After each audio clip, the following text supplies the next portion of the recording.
Hi, ಎಲ್ಲರೂ ಹೇಗಿದ್ದೀರಾ? ಎಲ್ಲರೂ ಆರಾಮಾಗಿದ್ದೀರಾ ಅಂತ ಅಂದ್ಕೊಂಡಿದ್ದೀನಿ. ಇದು ನನ್ನ ಕ್ಯಾಶುವಲ್ ಡೇ ವ್ಲಾಗ್ ಅಂತ ಹೇಳ್ಬೋದು. ಸೊ ಮಾಮೂಲಿ ದಿನ ಬೆಳಗ್ಗೆ ಎದ್ದು ಅಪಾರ್ಟ್ ಫ್ರಮ್ ಕುಕಿಂಗ್ ನಾನು ಇನ್ನೇನೇನು ಮಾಡ್ತೀನಿ ಅಂತ ನಾನು ನಿಮಗೆ ಹೇಳೋಣ ಅಂತ ಅಂದ್ಕೊಂಡಿದ್ದೀನಿ. ಇಲ್ಲೊಂದಷ್ಟು ರೋಸ್ಬೆರಿ ಪ್ಲ್ಯಾಂಟ್ಸ್ಗಳನ್ನು ತಂದು ನೆಟ್ಕೊಂಡಿದ್ದೀನಿ. ನಂಗೆ ಅಷ್ಟು ನೀಟಾಗಿ ನೆಡೋದಕ್ಕೆ ಬರೋದಿಲ್ಲ, ಆದರೆ ಈ ಪಾಟ್ಸ್ಗಳಿಗೆ ನೆಡೋಣ ಅಂತ ಹೇಳ್ಬಿಟ್ಟು ತಂದು ನೆಟ್ಕೊಂಡಿದ್ದೀನಿ, ಚೆನ್ನಾಗಿ ಬರುತ್ತೇನೋ ಅಂತ. ಸೊ ಅದಾದಮೇಲೆ ನೆಕ್ಸ್ಟು ನಾನು ದೇವ್ರ ಮನೆ ಕೆಲಸಕ್ಕೆ ಹೋಗ್ತಾ ಇದ್ದೀನಿ. ಯಾಕಂತಂದರೆ ನಮ್ಮನೇಲಿ ಯಾವುದೇ ಕೆಲಸಕ್ಕಿಂತ ಮೊದಲು ಮಾಡ್ಕೊಳ್ಳೋದೇ ದೇವ್ರ ಮನೆ ಕೆಲಸ. ಹಾಗಾಗಿ ಹೊರಗಡೆ ಎಲ್ಲ ಹೂವು ಹಾಕಿ ರೆಡಿ ಮಾಡಿ ಇಟ್ಕೊಂತಂದರೆ ಬೇಗ ಪೂಜೆಗಳನ್ನ ಮುಗಿಸ್ಕೋಬೋದು ಅಂತ ಫಸ್ಟು ಹೂವು ಹಾಕೋ ಕೆಲಸಗಳನ್ನೆಲ್ಲ ಮುಗಿಸ್ಕೋತೀವಿ ಹೊರಗಡೆ. ಅದಾದಮೇಲೆ ನಾನು ಕಿಚನ್ಗೆ ಹೋಗ್ತೀನಿ. ಸೊ ಕಿಚನಲ್ಲಿ ಫಸ್ಟ್ ಮಾಡೋದು ಏನು ಅಂತ ಹೇಳಿದ್ರೆ ಬಿಸಿನೀರು ಕಾಯಿಸೋದು. ಬಿಸಿನೀರು ಕಾಯಿಸ್ಕೊಂಡು ನಾನು ಸ್ವಲ್ಪ ಕುಡಿತೀನಿ. ಅದಾದಮೇಲೆ ಅದಕ್ಕೆ ಸ್ವಲ್ಪ ಸಬ್ಜಾ ಸೀಡ್ಸು ಮತ್ತು ಚಿಯಾ ಸೀಡ್ಸ್ನ ನೆನೆಸ್ಕೊತೀನಿ. ರಾತ್ರಿ ನೆನೆಸಿಲ್ಲ ಅಂತ ಹೇಳಿದ್ರೆ ನೆನೆಸ್ಕೊಂಡು ಬ್ರೇಕ್ಫಾಸ್ಟ್ ಸಮಯದಲ್ಲಿ ಅದನ್ನೇ ಕುಡಿಯೋದಕ್ಕೆ ಟ್ರೈ ಮಾಡ್ತೀನಿ. ಕೆಲವು ಸತಿ ಬ್ರೇಕ್ಫಾಸ್ಟ್ಗೆ ಸಬ್ಸ್ಟಿಟ್ಯೂಟ್ ಆಗಿ ಕೂಡ ನಾವು ಈ ಸಬ್ಜಾ ಸೀಡ್ಸ್ ಮತ್ತು ಚಿಯಾ ಸೀಡ್ಸ್ನ ತೊಗೋಬೋದು. ಕೆಲವರು ಹಾಲಲ್ಲೂ ಕೂಡ ಮಿಕ್ಸ್ ಮಾಡ್ಕೊಂಡು ಕುಡಿತಾರೆ. ಇಲ್ಲಿ ನಾನು ಡಿಟಾಕ್ಸ್ ಡ್ರಿಂಕ್ ಮಾಡ್ಕೊಳ್ಳೋಕ್ಕೆ ಅಂತ ಒಣಶುಂಠಿ ಮತ್ತು ಜೀರಿಗೆನ ತಂದಿಟ್ಕೊಂಡಿದ್ದೆ, ಅದನ್ನು ಕ್ಲೀನ್ ಮಾಡ್ಕೋತಾ ಇದ್ದೀನಿ. ಎಷ್ಟೇ ಕ್ವಾಲಿಟಿ ಇರೋ ಪದಾರ್ಥಗಳನ್ನು ತಂದರೂ ಕೂಡ ಅದರಲ್ಲಿ ಒಂದಷ್ಟು ಗಲೀಜು ಇದ್ದೇ ಇರುತ್ತೆ. ಕಡ್ಡಿ ಇರ್ಬೋದು, ಕಸ ಇರಬಹುದು, ಏನಾದರೂ ಒಂದು ಇದ್ದೇ ಇರುತ್ತೆ. ಸೊ ಅದಕ್ಕೋಸ್ಕರ ಅದನ್ನೆಲ್ಲ ನೀಟಾಗಿ ನೋಡ್ಕೋತಾ ಇದ್ದೀನಿ. ಏನಾದರೂ ಹುಳ ಗಿಳ ಏನಾದರೂ ಬಂದುಬಿಟ್ಟಿದೆಯಾ ಅಥವಾ ಕಡ್ಡಿ ಕಲ್ಲು ಏನಾದರೂ ಇದೆಯಾ ಅಂತ ಅದನ್ನ ಚೆಕ್ ಮಾಡಿಕೊಂಡು ಅದನ್ನು ಸೋಸ್ಕೊಂಡೆ. ಅದಾದಮೇಲೆ ನಾನು ಅದನ್ನು ಒಂದು ಜಾರಿಗೆ ಹಾಕೋತಾ ಇದ್ದೀನಿ. ಇಲ್ಲಿ ಯಾವುದೇ ಥರದ ಮಾಯ್ಶ್ಚರ್ ಇರಬಾರ್ದು, ಆ ಥರ ನಾನು ಒರೆಸ್ಕೊಂಡಿದ್ದೀನಿ. ಸೊ ಅದಾದಮೇಲೆ ಜಾರಿಗೆ ನಾನು ಶುಂಠಿ ಮತ್ತು ಜೀರಿಗೆನ ಹಾಕ್ಕೊಂಡು ಪುಡಿ ಮಾಡ್ಕೋತಾ ಇದ್ದೀನಿ.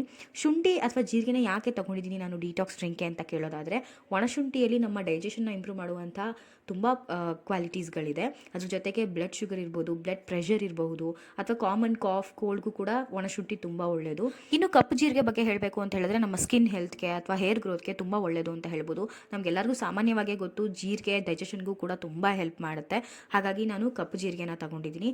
ಇನ್ನು ಕಪ್ಪು ಜೀರಿಗೆನ ಪುಡಿ ಮಾಡ್ಕೊಂಡು ಆದಮೇಲೆ ನಾನು ಸ್ವಲ್ಪ ಎತ್ತಿಟ್ಕೋತಾ ಇದ್ದೀನಿ. ಯಾಕಂತಂದರೆ ಅದನ್ನು ಹೇರ್ ಆಯಿಲ್ ಮಾಡೋದಕ್ಕೆ ಉಪಯೋಗಿಸ್ಕೋತೀನಿ. ಅದಕ್ಕೋಸ್ಕರ ಹೇರ್ ಆಯಿಲಲ್ಲಿ ಕಪ್ಪು ಜೀರಿಗೆ ಬಳಸೋದ್ರಿಂದ ಹೇರ್ ಗ್ರೇನ ಕಮ್ಮಿ ಮಾಡಬಹುದು. ಹಾಗಾಗಿ ಅದನ್ನು ಎತ್ತಿಟ್ಕೋತಾ ಇದ್ದೀನಿ. ಅದನ್ನು ಕೂಡ ಒಂದ್ಸತಿ ವಿಡಿಯೋ ಮಾಡಿ ನಿಮಗೆ ತಿಳಿಸ್ಕೊಡ್ತೀನಿ ಯಾವ ರೀತಿ ಹೇರ್ ಆಯಿಲ್ ಮಾಡ್ಬೋದು ಅದರಲ್ಲಿ ಅಂತ.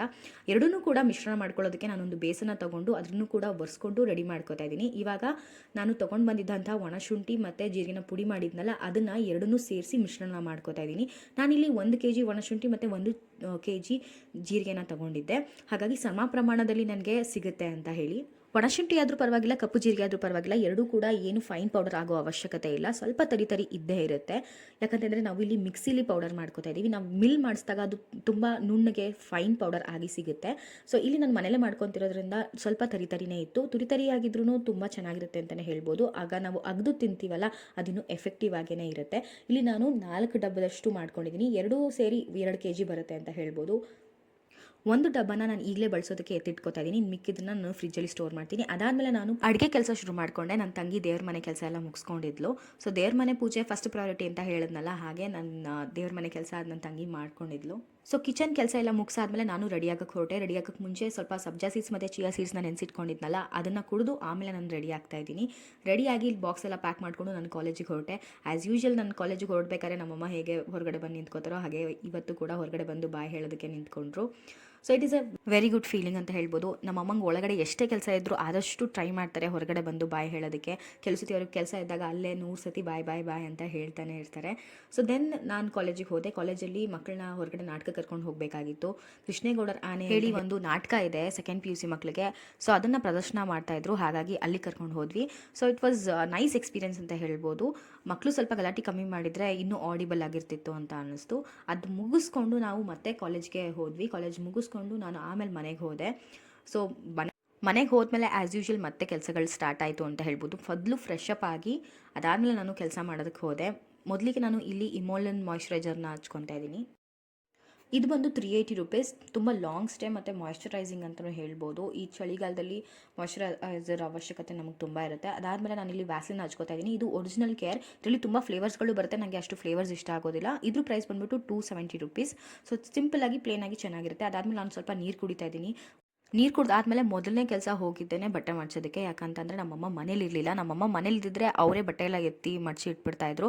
ಆದರೆ ಅವ್ರು ಇಲ್ಲದಿದ್ದರಿಂದ ನನಗೆ ಪದೇ ಪದೇ ಕಾಲ್ ಮಾಡಿ ಹೇಳ್ತಾನೆ ಇದ್ರು, ಬೇಗ ಬಟ್ಟೆ ಮಡ್ಚ್ಕೊಂಬಿಡು, ಇಲ್ಲಾಂದರೆ ಹಿಮ ಬಿದ್ದುಬಿಡುತ್ತೆ ಅಂತ ಹೇಳ್ತಾನೆ ಇದ್ರು. ಅದಕ್ಕೆ ಫಸ್ಟು ಬಟ್ಟೆ ಮಡ್ಚೋ ಕೆಲಸಕ್ಕೆ ಹೋಗೋಣ ಅಂತ ಹೋದೆ. ಆದರೆ ನಮ್ಮಮ್ಮ ಆಲ್ರೆಡಿ ಆ ಕಡೆಯಿಂದ ಬರ್ತಾಯಿದ್ರು. ಅಷ್ಟು ಲೇಟ್ ಆಗಿಬಿಟ್ಟಿತ್ತು ನಾನು ಮನೆಗೆ ಹೋಗಿದ್ದು. ಸೊ ಅವ್ರನ್ನೆಲ್ಲ ಹಾಗೆ ನೋಡಿಕೊಂಡು ಒಂದು ವಿಡಿಯೋ ಮಾಡಿಕೊಂಡೆ. ನಮ್ಮ ದೊಡ್ಡಮ್ಮ ಹಾಲು ಕರಿಬೇಕು ಅಂತ ತುಂಬ ಬೇಗ ಹೋಗ್ತಾಯಿದ್ರು. ಅದಾದಮೇಲೆ ನಮ್ಮಮ್ಮ ಅಲ್ಲೇ ಒಂದು ಸ್ವಲ್ಪ ನಮ್ಮ ಪಕ್ಕದ ಮನೆ ಆಂಟಿ ಜೊತೆ ಸ್ವಲ್ಪ ಹೊತ್ತು ನಿಂತ್ಕೊಂಡು ಮಾತಾಡ್ತಿದ್ರು. ಅವ್ರನ್ನ ಡಿಸ್ಟರ್ಬ್ ಮಾಡಿಲ್ಲ. ಡಿಸ್ಟರ್ಬ್ ಯಾಕೆ ಮಾಡಿಲ್ಲ ಅಂತ ಹೇಳಿದ್ರೆ, ನಾನು ಬಟ್ಟೆ ಮಡ್ಚ್ಕೊಂಡು ಕೆಳಗೆ ಹೋಗೋಷ್ಟೊತ್ತಿಗೆ ಅವ್ರು ಬಂದರೆ ಸರಿ ಇರುತ್ತೆ, ಬೇಗನೆ ಬಂದುಬಿಟ್ರೆ ಇನ್ನೂ ಕೆಲಸ ಮುಗಿಸಿಲ್ವಾ ಅಂತ ಬೈತಾರೆ ಅಂತ ಹೇಳಿ ಅವ್ರನ್ನ ಏನೂ ಡಿಸ್ಟರ್ಬ್ ಮಾಡ್ದೇನೆ ಬಟ್ಟೆ ಎಲ್ಲ ಮಡ್ಚ್ಕೊಂಡು ಆಮೇಲೆ ಅವ್ರನ್ನ ಮಾತಾಡಿಸ್ದೆ. ಇನ್ನು ಬಟ್ಟೆ ಮಡ್ಚೋ ವಿಚಾರಕ್ಕೆ ಬಂದರೆ ನಂಗೆ ಅದೊಂಥರ ಥೆರಪಿ ಅಂತ ಅನಿಸುತ್ತೆ. ಕೆಲವು ಸತಿ ನಮ್ಮ ಮನೆ ಕೆಲಸಗಳು ಹೇಗಿರುತ್ತೆ ಅಂತಂದರೆ, ಅದ್ರ ಕೆಲಸದ ಪಾಡಕ್ಕೆ ಕೆಲಸನೂ ನಡೀತಾ ಇರುತ್ತೆ, ನಮ್ಮ ಯೋಚನೆಗಳು ನಮ್ಗೆ ಇದ್ದೇ ಹಾಗೆ ಇರುತ್ತೆ. ಸೊ ನಮಗೆ ನಾವು ಟೈಮ್ ಕೊಡೋಕ್ಕೆ ಸಿಗುವಂಥ ಟೈಮ್ ಅಂತ ನನಗಂತೂ ಅನಿಸುತ್ತೆ. ಅದಾದಮೇಲೆ ನಾನು ಕಿಚನಿಗೆ ಬಂದು ಏನು ತರಕಾರಿಗಳಿದೆ, ನಾಳೆ ಇನ್ನೇನು ಅಡುಗೆನ ಮಾಡ್ಕೋಬಹುದು ಅಂತ ನೋಡಿಕೊಂಡೆ. ಅದಷ್ಟೊತ್ತಿಗೆ ನನ್ನ ತಂಗಿ ಬಂದು ದೀಪ ಹಚ್ಚೋದಕ್ಕೆಲ್ಲ ರೆಡಿ ಮಾಡ್ಕೊತಾ ಇದ್ಲು. ಕಾರ್ತಿಕ್ ಮಾಸ ಮುಗ್ದಿಲ್ಲ ಇನ್ನೂ, ಯಾಕೆ ಅಂತಂದರೆ ಅಮಾವಾಸ್ಯೆ ಆಗೋವರೆಗೂ ಅದು ಕಾರ್ತಿಕ್ ಮಾಸ ಅಂತಲೇ ಕನ್ಸಿಡರ್ ಆಗೋದ್ರಿಂದ ಸೊ ಪ್ರತಿದಿನ ಇನ್ನೂ ಕೂಡ ನಾವು ದೀಪ ಹಚ್ತಾನೇ ಇದ್ದೀವಿ. ಸೊ ಅವಳು ದೀಪ ಹಚ್ಚೋದಕ್ಕೆಲ್ಲ ರೆಡಿ ಮಾಡಿಕೊಂಡು ದೀಪ ಹಚ್ಕೊಂಡು ಅದಾದಮೇಲೆ ನಾನು ಅಡುಗೆಗೆ ರೆಡಿ ಮಾಡ್ಕೊತಾ ಇದ್ದೆ. ಸೊ ನಮ್ಮನೇಲಿ ಯೂಶ್ವಲಿ ಬೆಳಗ್ಗೆನೇ ಅಡುಗೆ ಎಲ್ಲ ಆಗೋಗ್ಬಿಟ್ಟಿರುತ್ತೆ. ಹಾಗಾಗಿ ಈಗ ಜಸ್ಟು ಬಿಸಿ ಮಾಡ್ಕೊಳ್ಳೋ ಕೆಲಸ ಅಷ್ಟೇ, ಅಥವಾ ಅನ್ನ ಬಿಸಿ ಮಾಡ್ಕೊಳ್ಳೋದಕ್ಕೆ ಅಥವಾ ಮುದ್ದೆ ಏನಾದರೂ ಮಾಡ್ಕೋಬೇಕು ಅಂದರೆ ಅದನ್ನು ಮಾಡ್ಕೊಳ್ಳೋದಕ್ಕೆ ಮಾತ್ರ ನಾವು ಸಂಜೆ ಇಟ್ಕೋತೀವಿ. ಇನ್ನು ಮಿಕ್ಕಿದ ಕೆಲಸ ಎಲ್ಲ ಬೇಗನೆ ಮುಗಿಸ್ಕೊಂಡಿರ್ತೀವಿ. ಇಲ್ಲಿ ನೀವು ನೋಡ್ಬೋದು ನನ್ನ ತಂಗಿ ದೀಪನ ಆರಿಸಿ ಆಮೇಲೆ ಅದನ್ನು ಬತ್ತಿನ ಹಿಸ್ಕಿ ಆಮೇಲೆ ದೀಪ ಹಚ್ತಿದ್ದಾಳೆ. ಯಾಕಂತ ಹೇಳಿದ್ರೆ ಹಾಗೆ ಬಿಟ್ಟರೆ ದೀಪ ಜೋರಾಗಿ ಉರಿಯುತ್ತೆ, ಅದು ತುಂಬ ಒಳ್ಳೆಯದಲ್ಲ. ಹಾಗಾಗಿ ಅದನ್ನು ನೀಟಾಗಿ ಬತ್ತಿ ಹಿಸ್ಕಿ ಆಮೇಲೆ ಮತ್ತೆ ದೀಪ ಹಚ್ಕೊತಾ ಇದ್ದಾಳೆ. ಹಚ್ಕೊಂಡು ಆಮೇಲೆ ಅವಳು ಪೂಜೆ ಮಾಡಿಕೊಂಡ್ಳು. ಸೊ ಅವಳು ಪೂಜೆ ಕೆಲಸ ಮಾಡೋಷ್ಟೊತ್ತಿಗೆ ನಾನು ಅಡುಗೆ ಮನೆ ಕೆಲಸ ಎಲ್ಲ ಮುಗಿಸ್ಕೊಂಡು ಊಟಕ್ಕೆ ರೆಡಿ ಮಾಡಿಕೊಂಡೆ. ಸೊ ಊಟಕ್ಕೆ ರೆಡಿ ಮಾಡಿ ನಾನು ಮತ್ತು ನನ್ನ ತಂಗಿ ಇಬ್ಬರು ಊಟ ಮಾಡ್ಕೊಂಡ್ವಿ. ನಾವು ಯಾವಾಗಲೂ ಅರ್ಲಿ ಡಿನ್ನರ್ ಮಾಡ್ಕೊಳ್ಳೋದಕ್ಕೆ ಇಷ್ಟಪಡ್ತೀವಿ. ಯೂಶ್ವಲಿ ನಾವು ವೆಯ್ಟ್ ಮಾಡ್ತೀವಿ ನಮ್ಮ ಅಪ್ಪನಿಗೆ ಕೆಲವು ಸತಿ, ಆದರೆ ಕೆಲವು ಸತಿ ತುಂಬ ಟಯರ್ಡ್ ಆಗಿಬಿಟ್ಟಿರುತ್ತೆ. ಕಾಫಿ ಟೀ ಕುಡಿಯೋ ಅಭ್ಯಾಸ ಇಲ್ದಿರೋದ್ರಿಂದ ಡೈರೆಕ್ಟಾಗಿ ಊಟನೇ ಮಾಡ್ಕೊಳ್ಳೋಣ ಅಂತ ಅನಿಸುತ್ತೆ. ಹಾಗಾಗಿ ಊಟ ಮಾಡ್ಕೊಂಡ್ವಿ. ಊಟ ಮುಗಿಸ್ಕೊಂಡು ನಾನು ಡಿಟಾಕ್ಸ್ ಡ್ರಿಂಕ್ಸ್ಗೆ ಏನು ಪೌಡರ್ನ ಮಾಡಿಟ್ಕೊಂಡಿದ್ದೆ ಅದನ್ನು ಕೂಡ ರೆಡಿ ಮಾಡ್ಕೋತಾ ಇದ್ದೀನಿ. ಸೊ ಊಟ ಆಗಿ ಹಾಫ್ ಆನ್ ಅವರ್ ಅಥವಾ 1 ಅವರ್ ಆದಮೇಲೆ ಕುಡಿದ್ರೆ ತುಂಬ ಒಳ್ಳೆಯದಿರುತ್ತೆ. ಸೊ ನಾನಿಲ್ಲಿ 2 ಗ್ಲಾಸ್ ಆಫ್ ವಾಟರ್ ತೊಗೊಂಡಿದ್ದೀನಿ ಮತ್ತು 2 ಸ್ಪೂನ್ಸ್ ಆಫ್ ಪೌಡರ್ನ ಆ್ಯಡ್ ಮಾಡ್ಕೋತಾ ಇದ್ದೀನಿ. ನನಗೆ 1 ಗ್ಲಾಸ್ ಮತ್ತು ನನ್ನ ತಂಗಿಗೆ 1 ಗ್ಲಾಸ್ ಲೆಕ್ಕದ ಹಾಗೆ ತೊಗೊಂಡಿರೋದು. ಸೊ ಅದಕ್ಕೆ ಒಂದು ಹಾಫ್ ಲೈಮ್ನ ಸ್ಕ್ಯೂಸ್ ಮಾಡ್ಕೋತಾ ಇದ್ದೀನಿ. 1 ಗ್ಲಾಸ್ಗೆ ಒಂದು ಹಾಫ್ ಲೈಮ್ ಅಂತ ಕನ್ಸಿಡರ್ ಮಾಡ್ಕೋಬಹುದು. ಸೊ ಇದು ಸ್ವಲ್ಪ ಆರಿದ ಮೇಲೆ ನಾವು ಲೈಮ್ ವಾಟರ್ಗೆ ಅದನ್ನು ಮಿಕ್ಸ್ ಮಾಡಿಕೊಂಡ್ರೆ ನಮ್ಮ ಡಿಟಾಕ್ಸ್ ಡ್ರಿಂಕ್ ರೆಡಿ ಆಗಿಬಿಡುತ್ತೆ. So this is my detox drink ಅಂತ ಹೇಳ್ಬೋದು. ಇದು ಬಾಡಿನ ಶ್ರಿಂಕ್ ಮಾಡೋದಕ್ಕೆ ತುಂಬ ಹೆಲ್ಪ್ ಮಾಡುತ್ತೆ. ಅದಾದಮೇಲೆ ನಾನು ನಾಳೆ ಬೆಳಗ್ಗೆ ಕುಡಿಯೋದಕ್ಕೆ ಸಬ್ಜಾ ಸೀಡ್ಸ್ ಮತ್ತು ಚಿಯಾ ಸೀಡ್ಸ್ನ ನೆನೆ ಹಾಕೋತಾ ಇದ್ದೀನಿ. ಇದು ತುಂಬ ಜಾಸ್ತಿ ಹೊತ್ತು ನೆಂದಷ್ಟು ನಮಗೆ ಬೆನಿಫಿಟ್ಸ್ ಜಾಸ್ತಿ ಸಿಗುತ್ತೆ. ಇದ್ರ ಬಗ್ಗೆ ಏನಾದರೂ ವೀಡಿಯೋ ಬೇಕು ಅಂತ ಹೇಳಿದ್ರೆ ನೆಕ್ಸ್ಟ್ ಇನ್ಯಾವಾಗಾದರೂ ನಾನು ಇದ್ರ ಬಗ್ಗೆ ನಿಮಗೆ ತಿಳಿಸ್ಕೊಡ್ತೀನಿ. ಸೊ ಹೀಗಿರುತ್ತೆ ನನ್ನ ಕ್ಯಾಶುವಲ್ ಡೇ. ನಿಮಗೇನಾದರೂ ನನ್ನ ದಿನ ಇಷ್ಟ ಆಗಿದ್ದರೆ ಲೈಕ್ ಮಾಡಿ, ಶೇರ್ ಮಾಡಿ, ಹಾಗೆ ಸಬ್ಸ್ಕ್ರೈಬ್ ಮಾಡಿ. ನಿಮ್ಮ ದಿನ ಹೇಗಿರುತ್ತೆ ಅಂತ ಒಂದು ಸತಿ ಕೂತ್ಕೊಂಡು